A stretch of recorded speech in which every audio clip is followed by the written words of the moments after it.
Sup, motherfuckers? What I want you to do right here, right now, is to leave everything you're doing and pay attention for this entire video, because this is life changing. So I want you to cut out 100% of all of your bad habits. This means all of your distractions. Well, if you think, nah, that's too extreme. Like, many people say that it's okay to have a balanced lifestyle. It's okay to keep some bad habits because we all need some fun in life. Well, maybe they do, but we are extreme. We are extreme. We do not follow average people, mediocre people advice, do we? No, we don't. If we do, we're gonna end up like them and in even worse because we are extreme.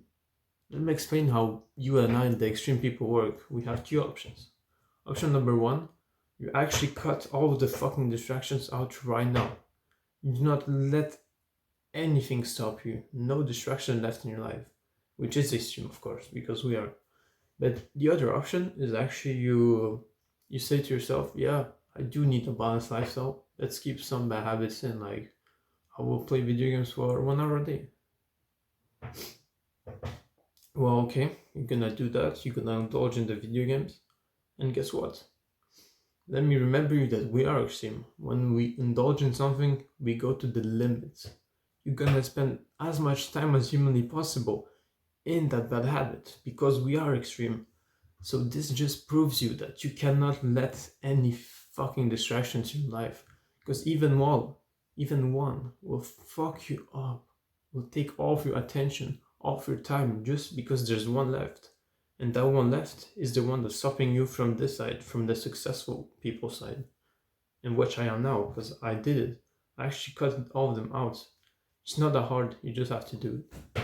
Yeah, to convince your brain to do it, because it's the most important part towards your successful journey. Well, these past 3 days were probably the best days of my life. It's for the first time that I was able to follow 100% my schedule. I have an extremely busy schedule, extremely productive schedule, and I used to be able to follow maybe like 20%. Depends on how I was feeling. Sometimes I followed less than 5%. I was just on my phone for like over 10 hours a day. So this just tells you that it's just much better to be on this side, on the side that's actually productive, that's actually towards a great path, because we cut all the distractions out. Because now, of course, now I'm living a great life. But what if you stay on the other side? Well, that's same. My story, I had a lot of time of my life when I was here. Even that before the 3 days I was here. Before the 3 days, I averaged around like 10 hours of phone usage per day, which is huge, right? Like the healthy norm is 4 hours. I'm way above that, and even the 4 hours are fucking not healthy. Fuck not. 0 hours is the only way to do. Of course, if like I used your phone for a few productive things, you can use it, of course. You know what those 10 hours were filled of. They weren't filled of productive things. Fuck no, they weren't. Oh no. Shit. So, now that you know how I was actually able to change, you should be convinced that this is the only way to change. Because you and I, we aren't that different. You're way more similar than I am. You know? There was only that one bad habit, those two bad habits that was keeping you from being productive. I know which they are.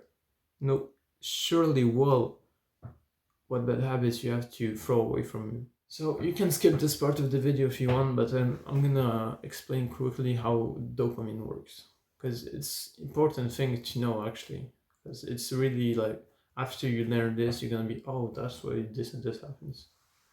So dopamine, for those who don't know, probably most of you do in this field, like many people do know what dopamine is, honestly.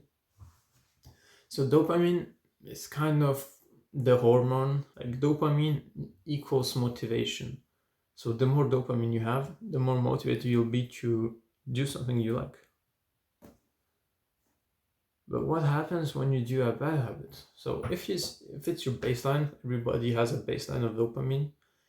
When you do your bad habit, your levels of dopamine will increase quite a lot. Honestly, depends on the bad habit. If it's drugs, it's probably more. If it's like junk food, your dopamine up because it's fun. It's comfortable to do them. But once you stop the bad habit, it actually crashes down below the baseline. If the baseline is here, it crashes down below it. And if it's below it, guess what? It brings your baseline down as well. Not by a huge amount, but if you keep doing it 100 or thousands of times, well, your baseline is gonna decrease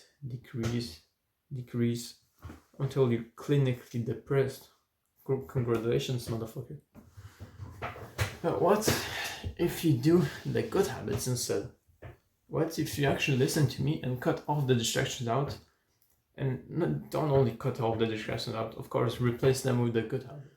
So if you do the good habits, let's say this is your baseline again. For people that are not so advanced in this journey, good habits don't feel that good.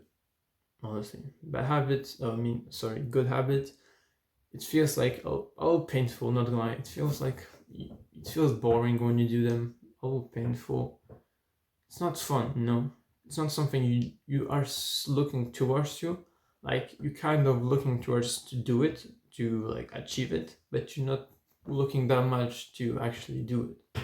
That's because when you do it, your baseline does a little dip. It doesn't go a huge amount down, it does like a little dip until you finish your session of meditation, your session of work, your session of reading, of exercising.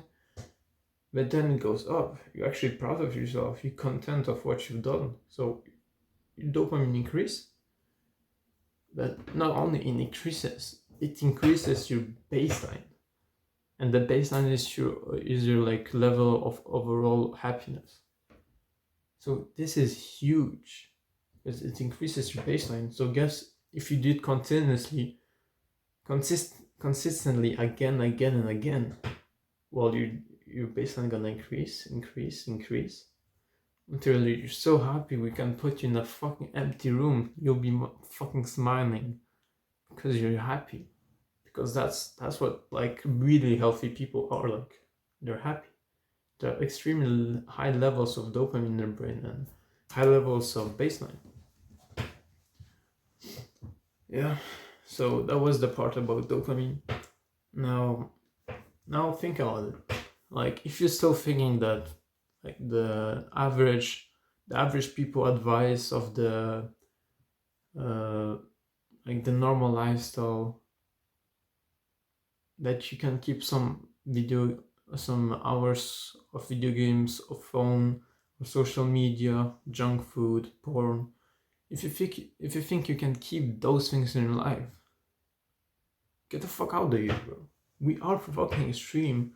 We go to the edges of things. We do some extremely productive things, or we do some extremely dirty and bad things. And which side do you want to choose? Obviously this one. So listen to me on this one, because I was just like you not that long ago. But I actually cut all the distractions now. All of them. I cut them in less than a day. Because I just convinced myself that was the right thing to do. And so should you, because it is life changing. Once you go on that path on which I am right now, you will never want to come back. I can assure you won't. Now, these successful people, like those people like Bill Gates, Elon Musk, and all that, I know it's a basic example, but did those people create their businesses in their basement with many distractions around them? Of course they did not. All there was in their minds is their business. 100% of their attention was directed towards that business of their dream. All of their day was aligned to work on the business. All they did is just that. And guess what? There was literally a 0% chance of them not becoming successful. A 0% chance. Because if you have a thought of your thoughts directed to that one specific goal of your life, aligned to it, you have no reason to fail. There's nobody that failed that was that was so dedicated, disciplined to do it. And discipline comes from having no distractions. Because honestly, I wasn't disciplined at all before. I did work more than normal people do, I think, but it still wasn't nearly enough as I do now. My discipline before ended when I stopped wanting to do the things, which honestly means really poor discipline, does it? So I know your discipline is trash. I know it. But it gets better if you cut all the distractions right now, right here. It will get better. It will. You have a huge increase in discipline and you'll be shocked by seeing how good it is.